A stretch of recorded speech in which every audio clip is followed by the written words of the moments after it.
علم تمہاری تلوار اور کتاب تمہاری ڈھال۔ تینوں دوست اپنی کامیابی پر بہت خوش تھے۔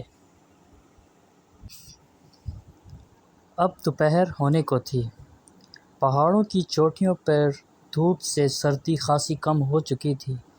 ابھی تینوں کی آنکھ لگنے ہی لگی تھی کہ کڑکڑاہٹ کی سی آواز سنائی دینے لگی۔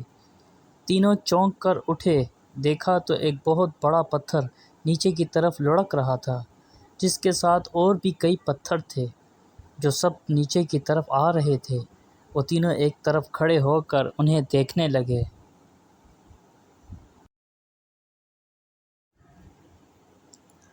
تھوڑی ہی دیر بعد وہ پتھر ایک کھائی میں گر گئے۔ یہ دیکھ کر تینوں دوست پریشان تو ہوئے مگر خوفزدہ نہیں۔ انہوں نے کافی سارا پھل جمع کر لیا تھا۔ اگلے دن ان کا واپسی کا ارادہ تھا۔ جب وہ دوپہر کے سستانے کے لیے لیٹے تو زمین پہ ایک ارتعاش بھی تھا اور کچھ زلزلہ سا لگ رہا تھا۔ پھر تینوں دوست اٹھ کر ادھر ادھر وجہ تلاش کرنے لگے۔ مگر یہ کیا؟ تینوں دوستوں کے ہوش اڑ گئے۔ ایک بہت بڑا گلیشیئر پہاڑ سے نیچے کی طرف سرک رہا تھا۔ بہت ممکن تھا کہ یہ گلیشیئر اس مختصر سی بستی کے اوپر گر کر اسے تباہ کر دیتا۔ بستی کے لوگ تو سردی کی وجہ سے پہاڑ کی چوٹیوں کی طرف جاتے ہی نہ تھے۔ اب بستی کے لوگوں کو خبردار کرنا بھی ایک ذمہ داری تھی۔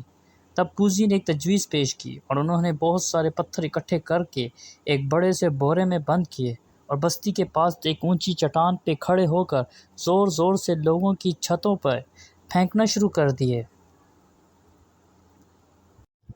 لوگ گھبرا کر باہر نکلے تو دیکھا کہ ان کے صحن اور چھتوں پہ بہت سے پتھر گرے پڑے ہیں۔ اتنے میں وہ تینوں دوست غائب ہو چکے تھے۔ بستی کے لوگ سمجھے کہ گلیشیئر گرنے والا ہے۔ انہوں نے فوراً ہی اپنے گرمائی گھر خالی کیے اور نیچے وادیوں میں چلے گئے، اور پھر سب نے دیکھا کہ گلیشیئر بستی پہ آن گرا اور سب گھر تباہ ہو گئے مگر کوئی بھی جانی نقصان نہیں ہوا تھا۔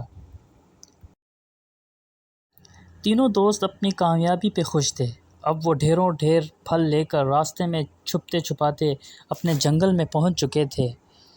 مگر ایک چیز انہیں بہت پریشان کر رہی تھی کہ راستے میں نظر آنے والا تقریباً ہر بندر بہت کمزور اور مریل سا لگ رہا تھا۔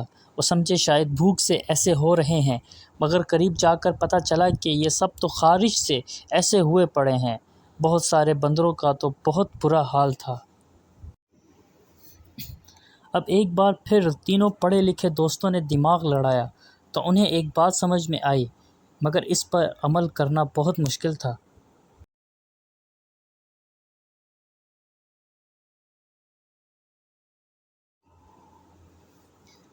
طے یہ پایا تھا کہ اوپر برفوں میں جو گرم پانی کا چشمہ بہہ رہا تھا، اگر اس میں ان سب کو نہلایا جائے تو مرض ٹھیک ہو سکتا ہے۔ جب یہ بات سب جانوروں کو بتائی گئی تو وہ بیچارے تو بیماری سے تنگ آئے پڑے تھے، فوراً تیار ہو گئے۔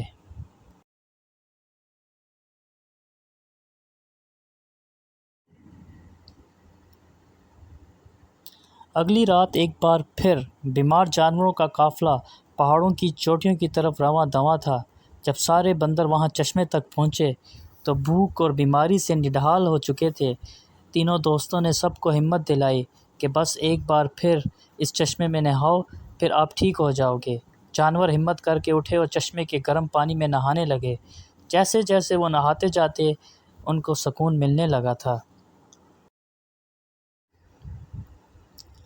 تب بھیما اور جونی نے انہیں بتایا کہ یہ سلفر والا پانی ہے جو آپ کے مرض کو ٹھیک کر سکتا ہے۔ تب ننھا بندر بولا، بھیما بھائی، یہ سلفر کیا ہوتا ہے اور یہ یہاں پہ کہاں سے آ گیا؟ تب بھیما نے انہیں بتایا کہ یہ ایک ایسا عنصر ہے جو پہاڑوں کے اندر اللہ پاک نے چھپایا ہوتا ہے تاکہ لوگ پہلے علم حاصل کریں اور پھر اس کی نعمتوں کو ڈھونڈ کر انہیں استعمال کریں۔ 2 دفعہ نہانے سے ہی سارے بندر ٹھیک ہو گئے تھے۔ اب وہ واپسی کے لیے تیار بیٹھے تھے۔ جب سارے بندر ٹھیک ہو کر واپس پہنچے تو جنگل کے جانوروں نے بھیما کوزی اور جونی کو کندھوں پہ اٹھا کر ان کا استقبال کیا، جنہوں نے ان کی بھوک اور بیماری دونوں کا علاج ڈھونڈ لیا تھا۔ اگلے دن شیر نے جنگل کے سب جانوروں کو اکٹھا کیا، جس میں جنگل کے بادشاہ نے 3 پڑھے لکھے دوستوں کو خوبصورت پھولوں کے تاج پہنائے، اور پھر سارے جانوروں کو مخاطب کر کے انہیں بتایا کہ ان تینوں دوستوں کا جنگل کے مکینوں پہ کتنا بڑا احسان تھا۔ شیر نے مزید یہ بھی بتایا کہ کل تک شہر سے اور بھی قاعدے منگوائے جا رہے ہیں، اب سب جانور پڑھنا سیکھیں گے۔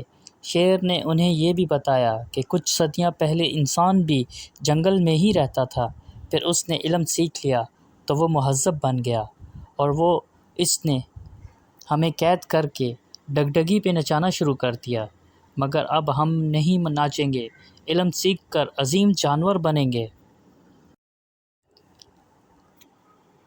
اگر آپ کو ہماری ویڈیو پسند آئی ہے تو لائک کا بٹن دبا دیں، اور ساتھ لگے سبسکرائب کے بٹن کو بھی پریس کر دیں، اور نوٹیفیکیشن کو بھی آن کر دیں تاکہ اس طرح کی ویڈیوز آپ تک بر وقت پہنچائی جا سکیں۔ شکریہ۔